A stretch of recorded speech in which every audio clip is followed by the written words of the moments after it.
परम सत्कार योग गुरु प्यारी सात संगत जी राधा स्वामी जी। सात संगत जी, जैसा कि पहले ही अपडेट कर दिया था कि बाबा जी 8, 9 और 10 मार्च को सहारनपुर में रहेंगे और 8 मार्च को बाबा जी ने संगत को नामदान भी दिए और कल 9 मार्च को बाबा जी ने संगत को ओपन कार में दर्शन दिए और संगत के साथ सवाल जवाब किए जो हम आपके साथ साझा करने जा रहे हैं। सात संगत जी, एक बीबी ने कहा कि बाबा जी, मेरे पापा ने आपसे नामदान लिया था लेकिन अब वो किसी और पथ के साथ जुड़ गए। तो बाबा जी ने कहा कि बेटा कोई बात नहीं, उन्हें जो सही लगा उन्होंने वैसा ही किया। मकसद तो सभी का एक ही है कि उस मालिक को प्राप्त करना, लेकिन हमें दो नावों पर सवार नहीं होना। हमें खिचड़ी नहीं पकानी, जहाँ भी मन टिके हमें वहाँ जाना चाहिए। हमें कोई भी एक रास्ता पकड़कर आगे बढ़ना है। मकसद तो सभी का एक ही है। एक लड़के ने कहा कि बाबा जी, मैं अपना घर छोड़ चुका हूँ और परेशानियों के कारण मैं इतना तंग हो चुका हूँ कि मैं अपना जीवन समाप्त कर लूँ। तो बाबा जी ने कहा कि बेटा, परेशानियाँ किसके ज़िंदगी में नहीं होती।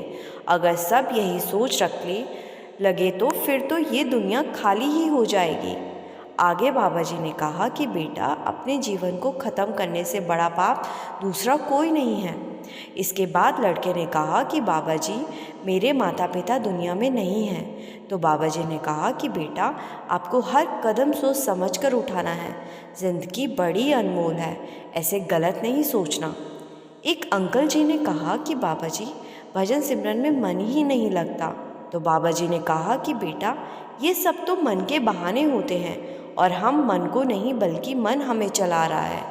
इसलिए हमें मन के अधीन नहीं बल्कि मन को अपने अधीन करना है और वो होगा तभी जब हम भजन सिमरन करेंगे।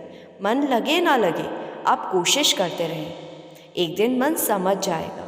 मन तो अपना फ़र्ज़ बखूबी निभा रहा है, हमें भी तो अपना फ़र्ज़ निभाना है। फिर एक लड़की ने कहा कि बाबा जी, मेरे मम्मी पापा बहुत लड़ाई करते हैं जिससे मुझे स्ट्रेस होती है। तो बाबा जी ने कहा कि बेटा, आपको अपने माँ बाप की लड़ाई में नहीं पड़ना और माँ बाप दोनों की इज्जत करनी है। फिर यही लड़की कहने लगी कि बाबा जी, मेरे पापा आपको लाइक नहीं करते। तो बाबा जी मुस्कुरा पड़े और कहने लगी कि कोई बात नहीं बेटा, लेकिन आप खुद को लायक बनाएं, आप उनको एक अच्छा उदाहरण बन के दिखाओ, फिर वो मुझे पसंद करने लगेंगे, तब आपके माँ बाप को अच्छा लगेगा। एक लड़की ने कहा कि बाबा जी, मेरे ग्रैंडफादर आपको बहुत मानते हैं और वो आपको बापू कहते हैं, और जब भी कुछ बात होती है या फिर उनसे भजन सिमरन नहीं हो पाता तो वो यही कह देते हैं कि बापू अपने आप देख लेगा। तो बाबा जी ने मुस्कुराते हुए कहा कि बेटा, अपने दादाजी को कहना कि सब कुछ बाबा जी कर लेंगे तो कैसे चलेगा, भजन सिमरन तो अपने आप ही करना पड़ेगा। एक लड़के ने बाबा जी से कुछ पूछा नहीं, सिर्फ इतना कहा कि बाबा जी, आपकी मेरे ऊपर बहुत ही दया मेहर है और ये कृपा मैं महसूस भी कर सकता हूँ।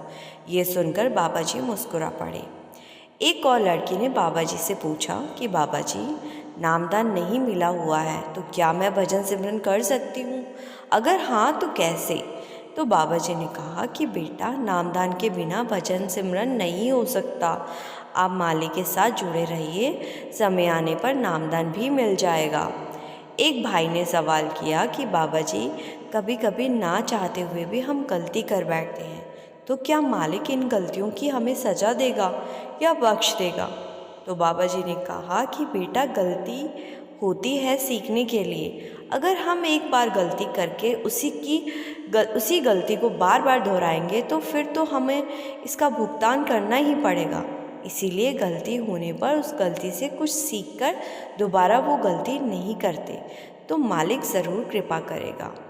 एक दूसरे भाई ने पूछा कि बाबा जी, जो हमें प्रसादी दी जाती है तो क्या प्रसाद हमें रोज़ खाना चाहिए या कभी कभी खा सकते हैं? तो बाबा जी ने कहा कि बेटा, ये तो आपकी खुशी के ऊपर निर्भर करता है। अगर आपको इसमें खुशी मिलती है तो आप खा सकते हो। एक बच्चे ने बाबा जी से पूछा कि बाबा जी, मैं पढ़ाई करने की कोशिश बहुत करता हूँ लेकिन मेरा मन पढ़ाई में नहीं लगता। तो बाबा जी ने समझाया कि बेटा, पढ़ना लिखना तो बहुत ज़रूरी है, पढ़ लिख कर ही तो आप अपने पैरों पर खड़े हो पाओगे। फिर एक लड़की ने बाबा जी से पूछा कि बाबा जी, हमें अपनी ज़िंदगी को संतुलित बनाए रखने के लिए दिन में क्या क्या करना चाहिए। तो बाबा जी ने कहा कि बेटा, एक दिन में पूरे 24 घंटे होते हैं और हमें सब कुछ बैलेंस बनाकर ही चलना है। हमें पढ़ाई भी करनी है और हमें थोड़ा बहुत खेल कूद में भी रुचि रखनी चाहिए। हर चीज़ का एक समय सेट करना है जिससे सब कुछ बैलेंस होने लगेगा। एक भाई ने बाबा जी से पूछा कि बाबा जी, क्या मालिक की प्राप्ति के लिए भजन बंदगी ही एकमात्र रास्ता है। तो बाबा जी ने जवाब दिया कि मालिक को प्राप्त करने के 2 रास्ते हैं। पहला है मालिक की भजन बंदगी। भजन बंदगी में हम अपने ध्यान को तीसरे तिल पर केंद्रित करके मालिक के दर्शन करते हैं और हमारी सूरत ऊपरी मंडलों पर जाती है। इसके बाद दूसरा रास्ता है सद्गुरु की शरण। कहने और सुनने में तो ये बड़ा आसान लगता है कि सद्गुरु की शरण में चले जाओ, लेकिन सद्गुरु की शरण में जाने का मतलब होता है फिर हमें सद्गुरु के भाने में ही चलना पड़ेगा। सद्गुरु के हर हुक्म को मानना पड़ेगा। सद्गुरु ने दिन को रात कहा तो हमें सद्गुरु की बात माननी पड़ेगी। मन में किसी तरह का कोई सवाल नहीं आना चाहिए। सद्गुरु के ऊपर पूरा विश्वास होना चाहिए। अगर इस तरह से कोई सद्गुरु की शरण में आता है तो फिर ऐसे जीव को मालिक से मिलने से कोई नहीं रोक सकता। लेकिन ये आसान नहीं है, इसीलिए मालिक को पाने के लिए भजन बंदगी को ही सबसे आसान रास्ता बताया गया है। इसके बाद एक बीवी ने पूछा, बाबा जी, पहले जब ध्यान पर बैठती थी तो ध्यान जल्दी लग जाता था, सूरज चढ़ने लगती थी, लेकिन अब सूरत ऊपर चढ़ने लगती है तो ध्यान एकदम से टूट जाता है और सूरत गिर जाती है। तो बाबा जी ने समझाया कि बेटा, मालिक एक बार कुछ बख्शिश कर देता है तो फिर वो वापस नहीं लेता। दिन तो आज भी अंदर 24 घंटे बज रही है, लेकिन अब अगर आप मन में दुनियावी विचार लेकर भजन सिमरन पर बैठोगे तो सूरत कैसे चढ़ेगी।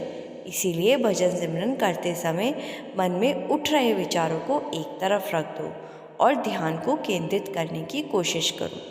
धीरे धीरे पहले जैसी अवस्था आने लगेगी।